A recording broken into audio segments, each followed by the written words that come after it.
Los versículos desde el 17 al 27, y lo leímos hace un momento.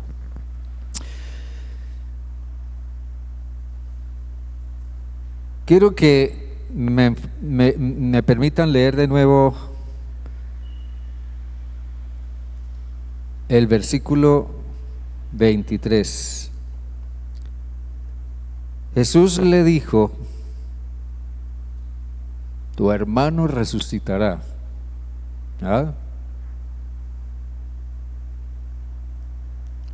Marta le dijo: yo sé que resucitará en la resurrección, en el día postrero. Dice aquí que respondió Marta. Este versículo es parte de una historia fascinante.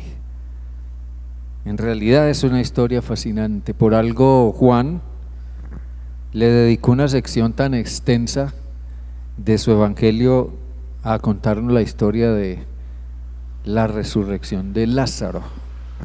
Una historia que se ha hecho clásica en toda la historia del cristianismo.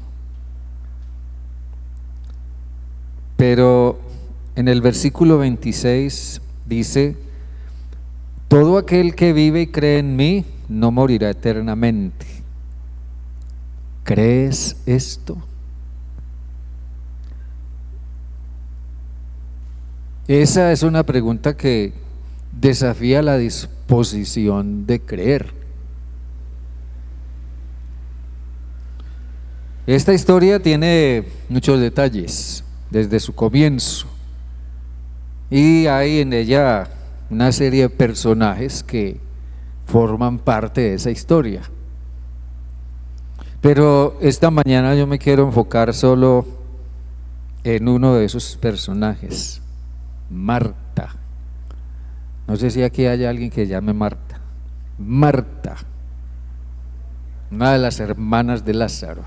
La otra llamada María, un personaje muy singular, pero tiene una historia un tanto diferente. María. Vamos a enfocarnos hoy en Marta.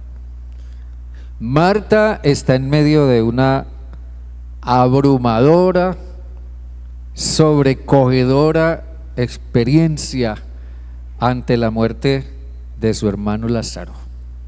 Y no era para menos, porque cuando alguien muere eso es abrumador, al menos si es un ser querido, alguien muy cercano a nosotros, es algo abrumador.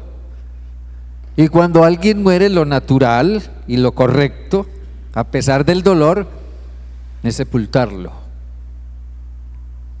Y allí parece que se mueren también los sueños, los proyectos, las esperanzas.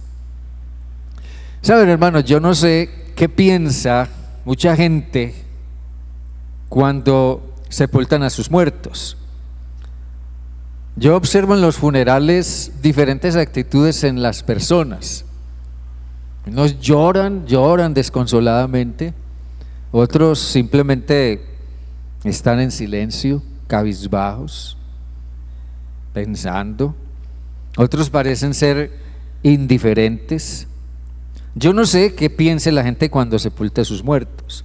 No sé qué tenga en mente o qué esperanza tengan en su corazón cuando sepultan a sus muertos. No sé.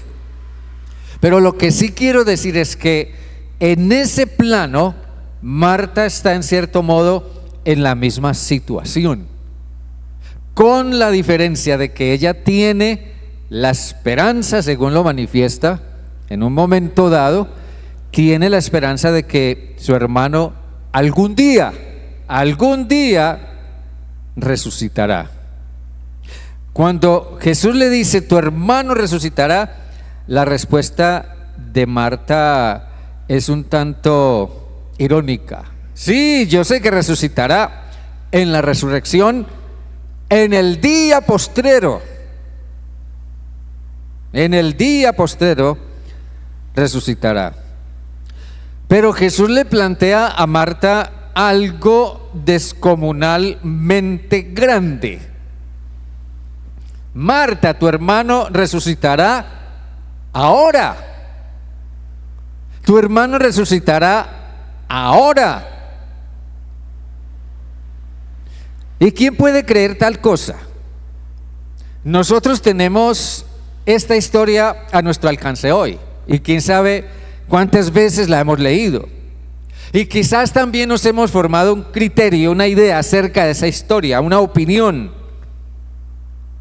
Tal vez la creemos profundamente en nuestro corazón, tal vez no la creemos mucho, pero ¿cuál habría sido nuestra respuesta si hubiéramos estado en el lugar de Marta?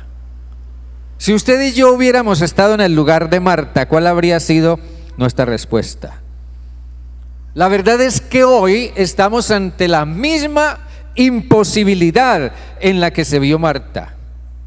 Entonces eso nos hace preguntarnos, ¿por qué Jesús nos insta a creer en medio de las imposibilidades? En medio de las situaciones que no parecen tener remedio, y cuando es más difícil creer, es cuando Dios nos desafía a creer. Las imposibilidades podríamos definirlo diciendo son las circunstancias que nosotros pensamos no tienen solución, no tienen salida o no tienen cambio. Le pasa a usted, me pasa a mí. No, eso no tiene arreglo. No, no hay solución para eso. No, esa persona nunca va a cambiar. Mi vida nunca va a cambiar. Marco nos dice, y esto también está en los evangelios de Mateo y Lucas, nos dice que en una pequeña barca pesquera Jesús iba con un grupo de sus discípulos. Entonces vino una tormenta terrible, en medio de la noche, en medio de la oscuridad, y para colmo una tormenta. Y la barca comenzó a hacer agua, y los discípulos se llenaron de pánico.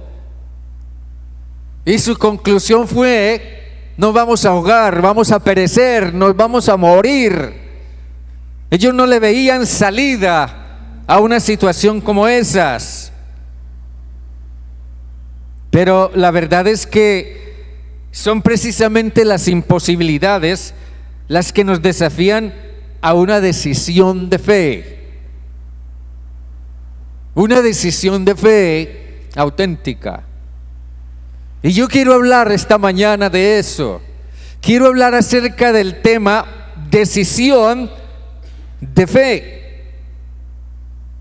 Y saben una cosa, hermanos, el problema no es que nos vengan tiempos difíciles. El problema no es que haya pecados que parecen imperdonables o que nos hunden en la vida. El problema no es que nosotros no podamos superar ciertas cosas en nuestras vidas, o que nos parezca que una persona no puede cambiar. El problema es que no tengamos la actitud de fe para hacer frente a las circunstancias.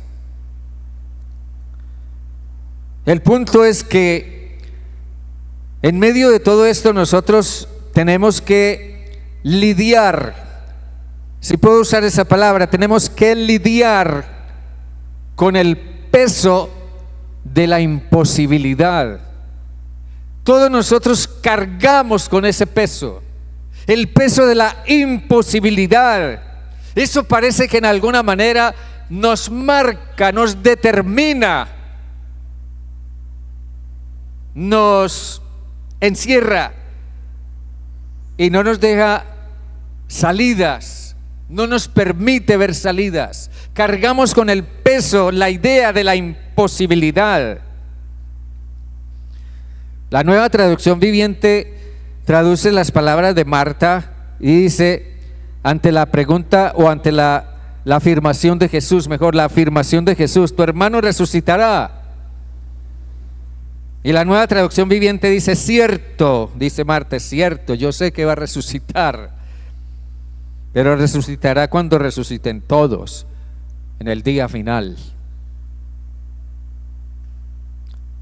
Ante algunas cosas en la vida, quizás nosotros nos preguntemos: ¿será posible?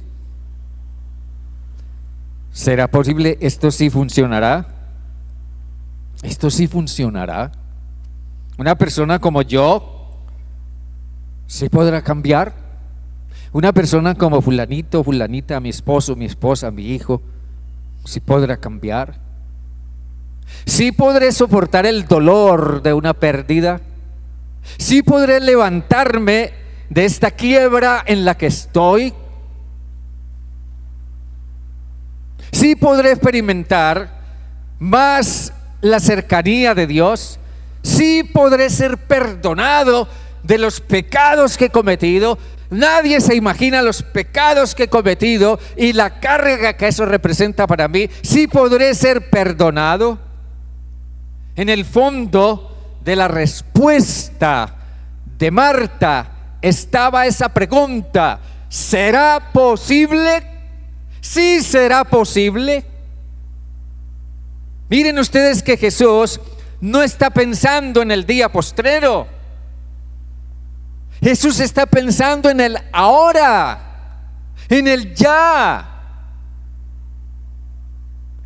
Lo que el corazón de Marta le decía era: bueno, la verdad, yo no creo mucho que eso sea posible. Pero la idea de la imposibilidad es algo que pesa, es una dura carga. Y nosotros andamos por la vida con esa carga de la imposibilidad, siempre con la idea de que hay cosas que son definitivamente imposibles. Pero observen ustedes que Jesús comienza a llevar a Marta a otro plano, a un plano diferente, y le plantea algo distinto. En el versículo 25 Jesús le dice: yo soy la resurrección y la vida. El que cree en mí, aunque esté muerto, vivirá. Y todo aquel que vive y cree en mí no morirá eternamente. ¿Crees esto? Observen ustedes que Jesús se identifica como yo soy. Y esta parece ser una expresión muy común, parece ser común, pero en realidad significa: yo soy Dios y soy el Señor. Esa expresión yo soy viene desde el Antiguo Testamento, y Jesús siempre se identificó con ese yo soy. Yo soy Dios, soy el Señor. Y como tal, Jesús es el dueño de la vida y de la muerte.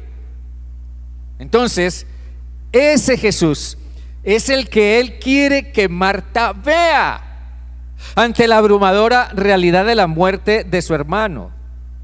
Yo creo, hermanos, que todo reto en la vida requiere una decisión de fe.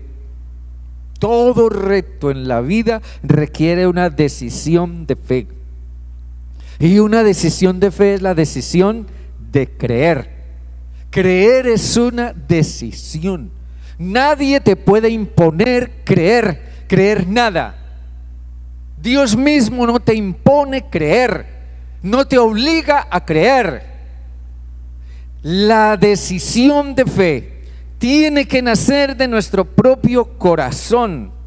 Jesús le preguntó a Marta: ¿crees? ¿Crees? Y eso implicaba que Marta tenía que considerar el creer y tomar una decisión.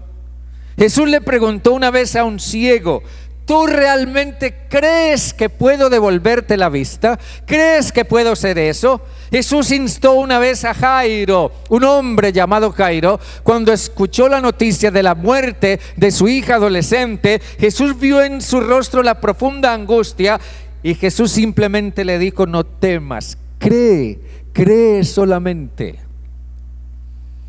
Jesús animó una vez a un padre afligido por su hijo endemoniado. Cuando este padre vino donde Jesús: Señor, mi hijo padece o tiene o sufre de un gran padecimiento. Señor, yo espero que tú hagas algo por él. Y Jesús le dijo: bueno, si puedes creer, porque para el que cree todo es posible. Amén. Si puedes creer.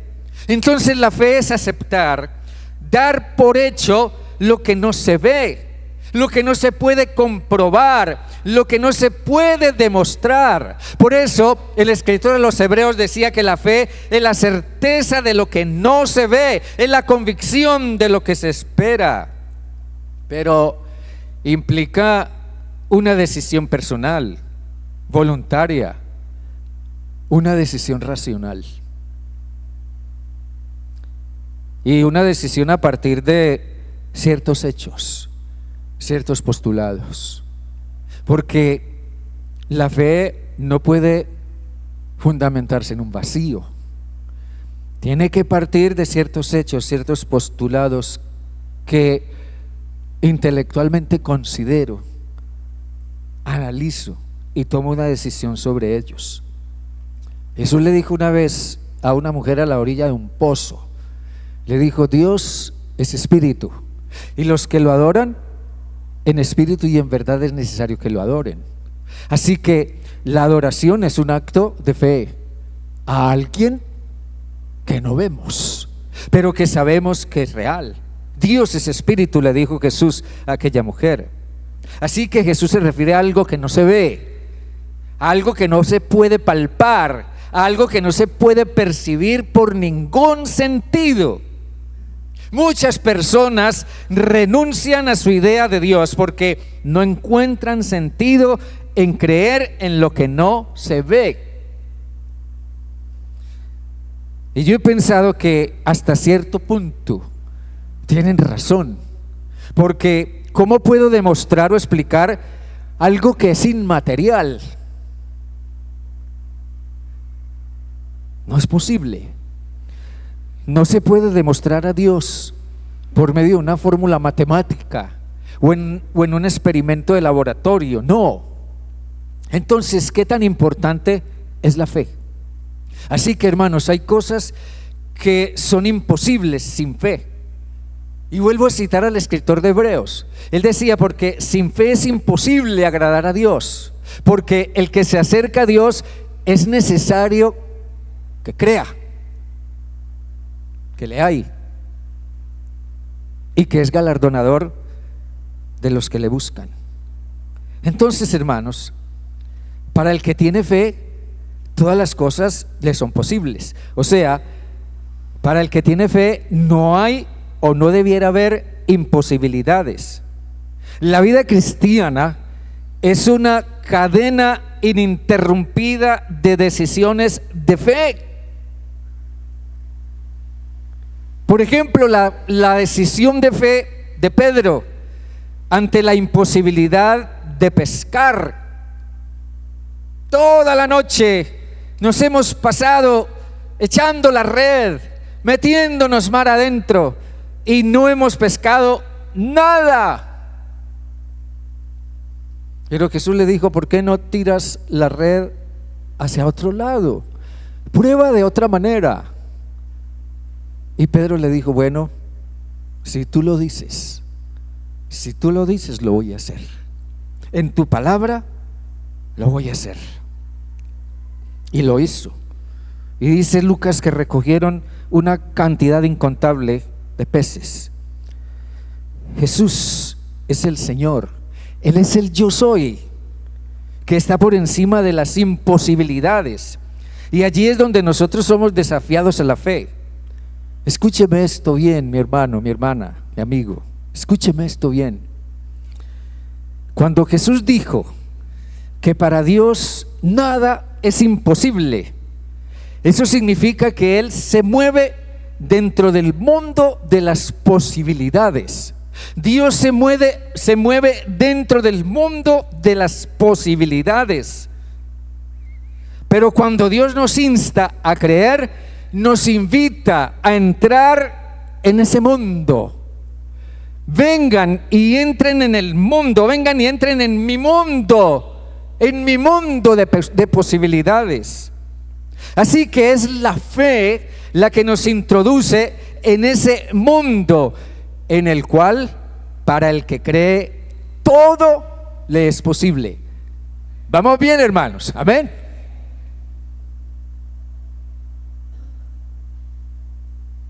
Cuando creemos, cuando decidimos creer, estamos entrando en el mundo de las posibilidades de Dios. Una decisión de fe por Cristo, decidir aceptar a Cristo como nuestro Salvador, decidir confiar la salvación de nuestra alma a la obra de Cristo en la cruz, decidir seguir a Jesús en nuestra vida, sí, eso significa entrar en el mundo de las posibilidades de Dios.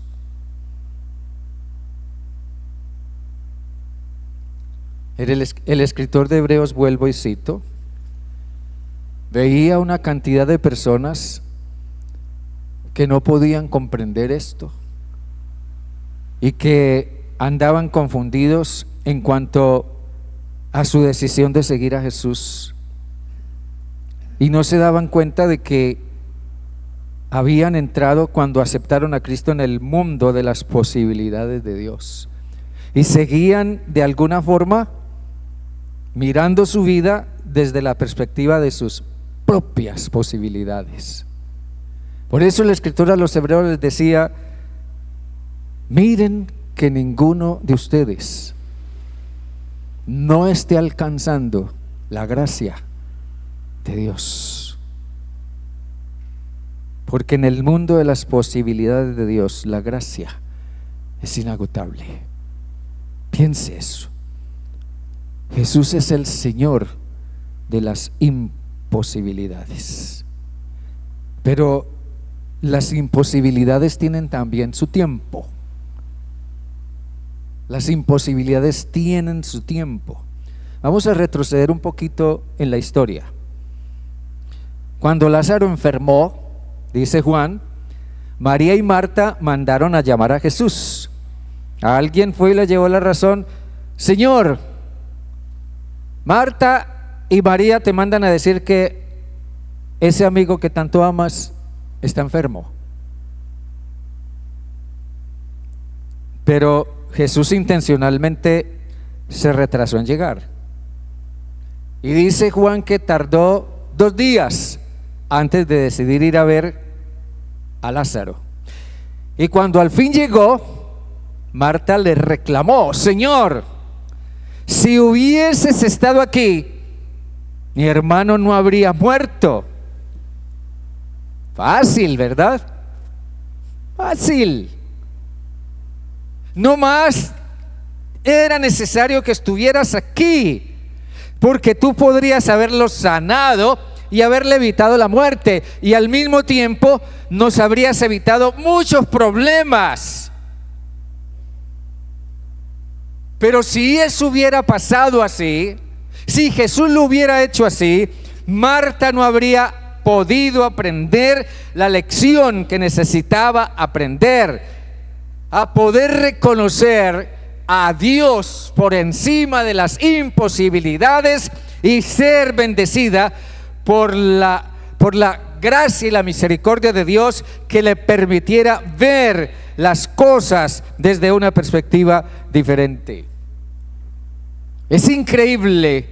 Las imposibilidades siempre tienen su momento y tienen un propósito, y Jesús, más que retrasarse, esperó a que la imposibilidad llegara a la vida de Marta, a que Marta se viera en el fondo del pozo, a que Marta se viera en el fondo de las imposibilidades, porque era solo dentro de esa imposibilidad que podría hacerle una pregunta crucial: Marta, ¿tú sí crees esto? ¿Tú sí crees esto? ¿Tú crees que yo soy Dios? ¿Tú realmente crees que yo soy Dios?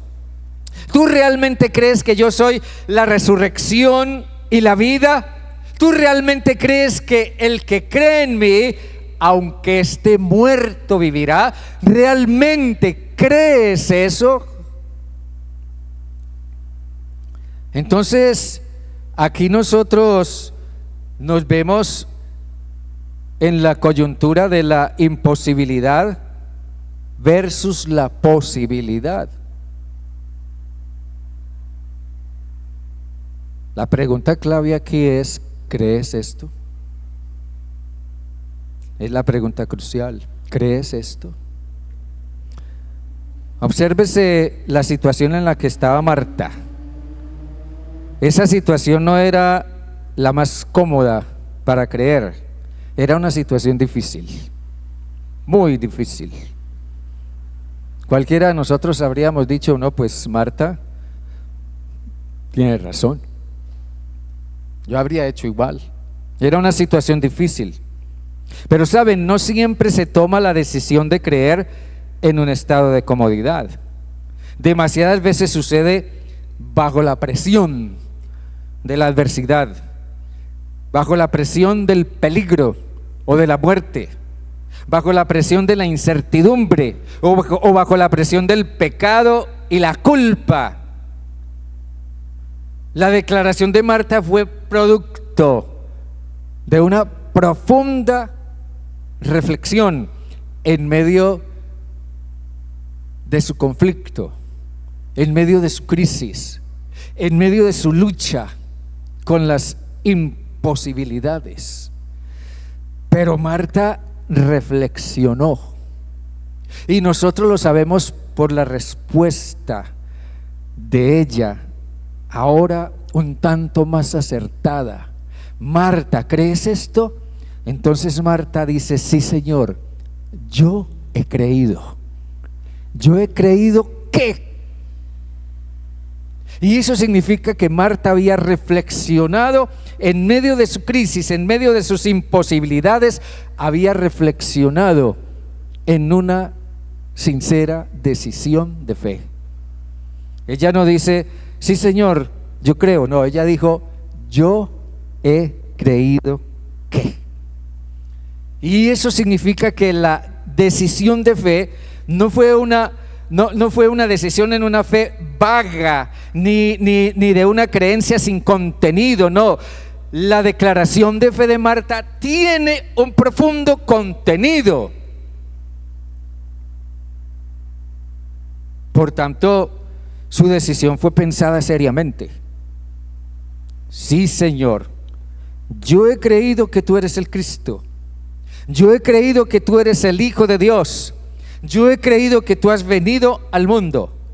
Esta declaración contiene tres grandes verdades que pudiéramos, si queremos, llamarlas doctrinales, pero son tres grandes verdades las que declara Marta en su fe. Ella reconoce que Jesús es el Mesías, es el Cristo, es el Dios hecho carne. Pero ella reconoce también que Jesús es el Hijo de Dios, es Dios verdadero. Y ella dice también que Jesús ha venido al mundo. Y ese venido al mundo implica que Marta tiene la fe en común con el resto de la sociedad judía, que esperaban que el Mesías vendría al mundo para liberarlos de los poderes que los dominaban terrenalmente. Entonces, en la fe de Marta había una comprensión incompleta. Sí, ella declara que Jesús es el Mesías y es el Hijo de Dios, pero había una declaración incompleta, una comprensión incompleta. Marta pensaba que Jesús era el Cristo solo para ciertas circunstancias, por ejemplo, para sanar, Señor, si hubieras estado aquí, mi hermano no habría muerto, porque tú lo habrías sanado. Marta no veía en Jesús la posibilidad de dar una vida nueva ahora, ya mismo. Y allí está Marta frente a la posibilidad de la nueva vida, pero su concepto del Cristo es restringido. Pero miren ustedes que Jesús otra vez vuelve y le ayuda a ampliar su concepto. Y aquí es donde viene el punto. Jesús le dice: el que cree en mí, Marta, hasta aquí todo está bien contigo, porque tú crees en mí. Pero luego Jesús continúa y dice: aunque esté muerto, Marta, esa es la imposibilidad dentro de la cual tú estás. Y Jesús termina diciendo: vivirá. Marta, esa es la posibilidad dentro de la cual yo estoy y dentro de la cual yo te invito que entres. Esa era una invitación a creer, y a creer de verdad. Era un desafío a la fe. Aquí era la latente posibilidad en las palabras de Jesús ante la idea de imposibilidad en la mente de Marta. Ella tiene que tomar una decisión. Ella tiene que dar por cierto que Jesús es quien dice ser. Ella tiene que dar por cierto que su hermano resucitará ahora. Ella tiene que dar por cierto que si Jesús es Dios, en Él hay vida, y no tiene que esperar, quién sabe hasta cuándo, para que una situación imposible se resuelva, sino que mediante la fe y los pasos de obediencia se puede resolver ahora. Nosotros quizás no vemos mucha bendición y crecimiento y avance en nuestra vida, porque queremos seguir viviendo, o aún estamos viviendo, a pesar de creer en Jesús, seguimos viviendo en el mundo de las imposibilidades de Marta. Amén. ¿Tú crees? ¿Tú crees? Hay cosas que obstaculizan nuestra voluntad para creer. El orgullo, o sea, yo puedo por mí mismo. La inseguridad, no, eso que va a funcionar. No, yo no creo que eso sea posible. El miedo, no, la verdad yo no me arriesgo. Yo no me arriesgo a eso. Se arriesguen otros. La culpa, no, Dios, ¿qué va a pensar en mí? ¿Yo qué importancia voy a tener para Dios? Yo como de malo, de pecador. La autosuficiencia, yo tengo las soluciones, no necesito a Dios. La religión, a mí me han dicho que la religión basta, y con eso ya tengo las bendiciones de Dios. Preguntémonos, ¿podríamos pedirle a Dios que nos ayude a creer? Claro que sí. Y yo creo que tal vez Dios tenga muchas cosas que deben ser removidas de nuestro corazón. Es lo que hizo el hombre, el padre de familia, que vino con su hijo lunático delante de Jesús. Señor, si pudieras hacer algo por él. Y Jesús le dijo: claro, si puedes creer, porque para el que cree todo le es posible. Y el hombre le dijo: Señor, yo creo, pero por favor, ayúdame en mi incredulidad. Señor, yo creo, pero ayúdame a creer. Extraño eso, ¿verdad? Piense, ante la imposibilidad de algo, nosotros nos sentimos abrumados.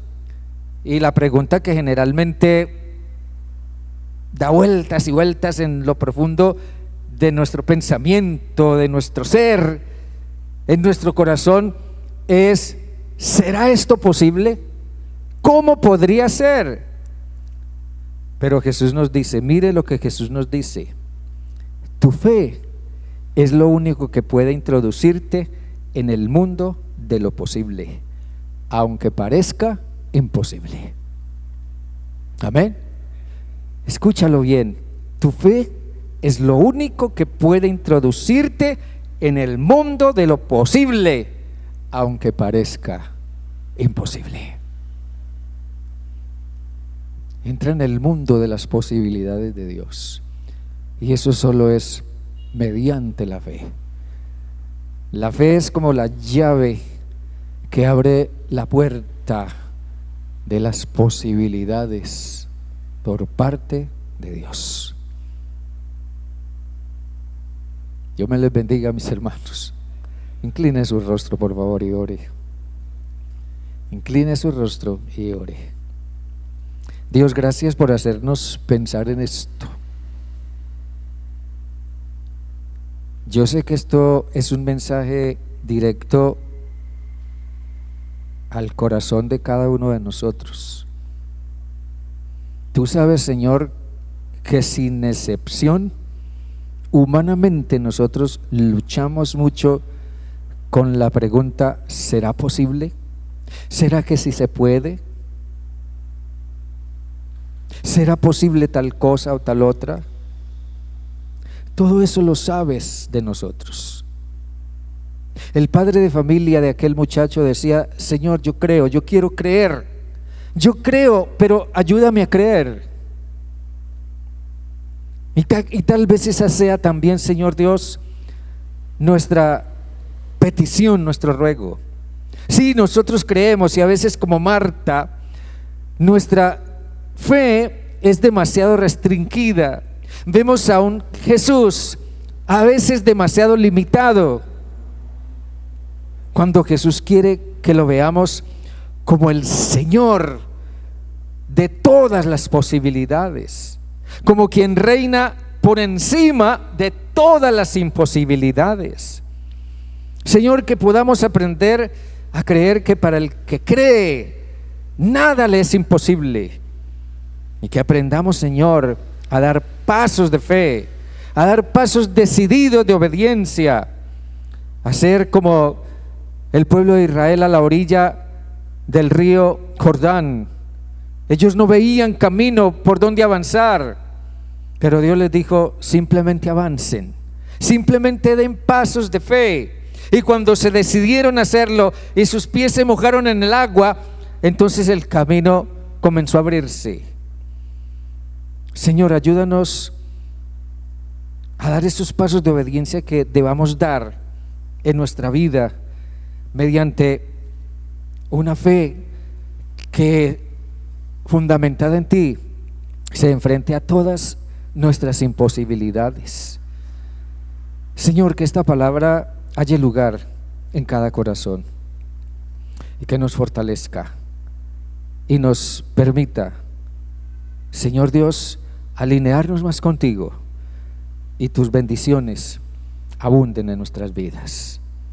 Padre, tú conoces nuestras luchas, pero también sabemos que nos amas, porque Cristo derramó su sangre por nosotros, y con eso Jesús dejó establecido que la puerta de todas las posibilidades se abrió para nuestra bendición y para nuestro avance. A ti sea la honra y la gloria por siempre, Padre, Padre de toda gracia y misericordia, en Jesús. Amén, Señor, y amén, y amén. Dios me les bendiga, mis hermanos, grandemente. Dios les bendiga. Denle ese aplauso.